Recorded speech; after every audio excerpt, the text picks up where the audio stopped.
So Roberto Firmino, 2 goals last night, two second half goals. Took them both, relatively well. The second one in particular.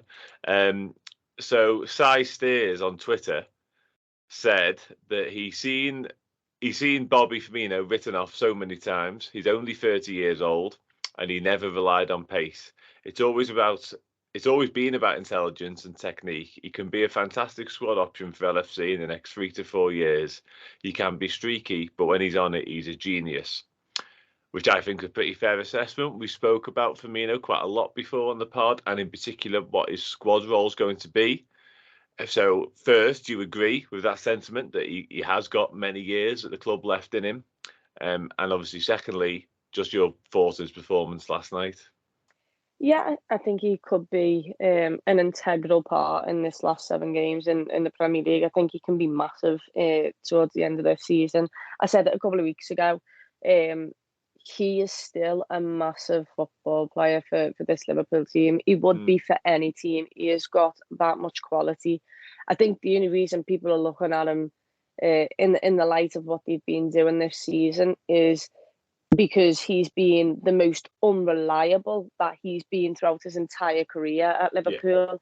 He's missed a lot of games this season. Do I think he could do it for another 2, 3 years? Absolutely.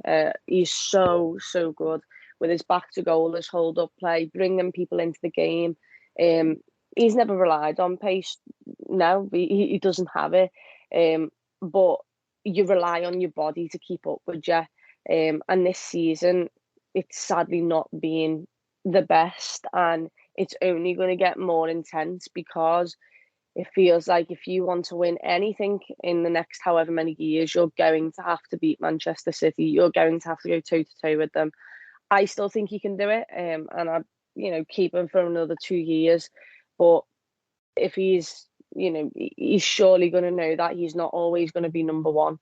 A lot of the time, he is going to be someone coming off the bench or heavily rotated footballer.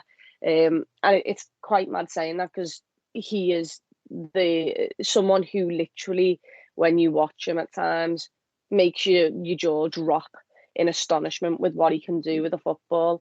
But it's up to him of what he feels like. I think he absolutely adores the club. He adores the fans. He looks so happy to play football. It's just whether he'd be okay with the role that's not at the forefront. He's not going to be guaranteed games every single mm, weekend. But he knows how important he is to this football club because I don't care what you say, he's a Liverpool legend and mm. he has been absolutely incredible for Liverpool, and we'd all love to see him for another couple of years at least because um, if we're gonna win things, we're gonna need a really big squad, and he can be a part of that. I'm torn on him because obviously we've got this contract expiring in about 14 months now, I think it Yeah, is. yeah, We haven't really had any indication of what the club intend to do, which might implicitly be saying that they might actually let him go. Um, and something happened for me with Sadio Mane earlier in the season where I've been kind of wrapped up in this narrative about him not being the player that he once was, maybe, and kind of being on the decline a little bit. And I feel like because I've focused so much on that, I've maybe almost taken him for granted and failed to appreciate his just how important a player that he's been for Liverpool and how legendary he's been. And I also think that I've done the same potentially with Firmino.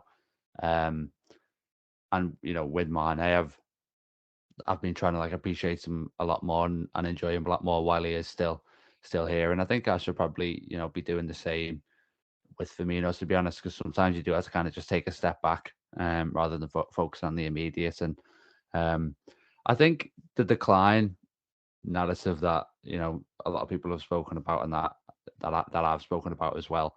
Um, it's not completely clear cut because if you look at it this season, he scored 11 goals in 30 appearances. Now you compare that to last season, he only got 9, and that was in 48 games. And he only needs one more actually to equal his goal tally from the season we won the league. And surprisingly, because I think Firmino's pretty rightfully got a reputation of squandering chances. He's actually outperformed his expected goals by 2.6. And I don't know if you've noticed, but he seems to be turning almost more into a bit of a poacher. He's got 4 out of 5 Prem goals in the 6-yard box, a couple more close range goals yesterday. So that's all kind of encouraging. And like I say, I do want to make sure he's appreciating exactly what Chloe was saying there about you can't deny that he's a Liverpool legend. The problem that I have with him is that, well, there's a couple. I think one of them is you don't have any real confidence in him when it's a difficult opportunity. I think shooting from in the 6-yard box is kind of good from like an analytics point of view, I suppose, but it also speaks to the fact that if he's any further out, he's probably going to pass. Obviously, we saw that situation yesterday with Diaz, which, to be fair, I think was mostly just really good defending from the, I think it was Grimaldo tracking back. But the main problem I have with him is that he is someone who has built a lot of his game around being able to receive the ball deeper than another forward and then basically slipping that forward through or slipping them into a goal scoring position. But so many times the weight of his pass, and this has been the case for a couple of years, is off, whether it's undercooked or too much. You know, the situation yesterday where Jota gets it on sort of on the D, and then Firmino's just inside the box and Jota plays it to him.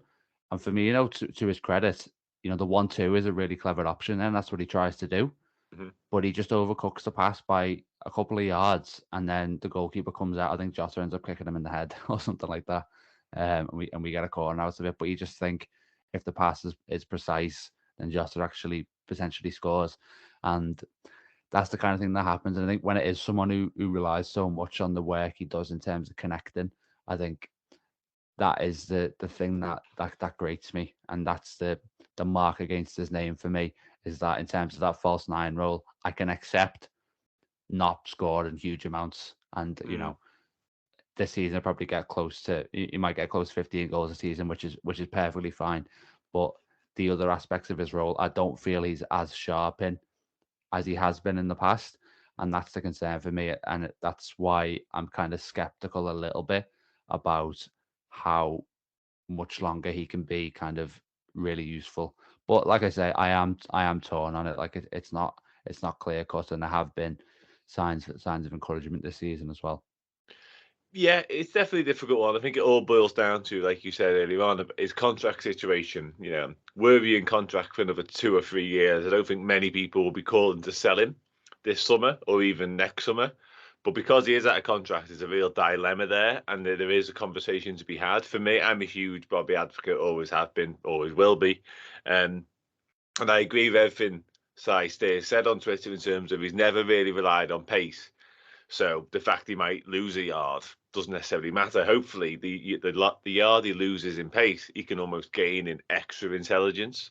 But having said all that, I do agree with your points, Dave, is particularly with his passing. Very often he chooses the right option, which is not something that could be said about the entire, you know, attacking ranks at Liverpool.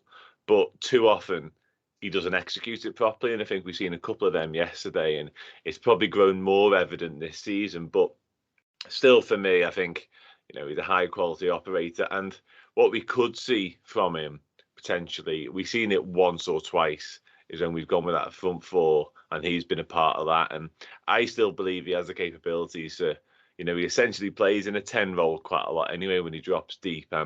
I still think he could be a 10, a bit of a makeshift 10, not necessarily a natural 10, but I still think that's an option for him. And one thing I will say on last night's performance, obviously he gets 2 goals, but if you look at his defensive contributions from that game as well, you know, we're talking tackles, interceptions, you know, winning duels and that sort of stuff. And that's from the person who's essentially playing as your centre forward. So I still think he's got a lot to offer. But yeah, it's an interesting conversation anyway.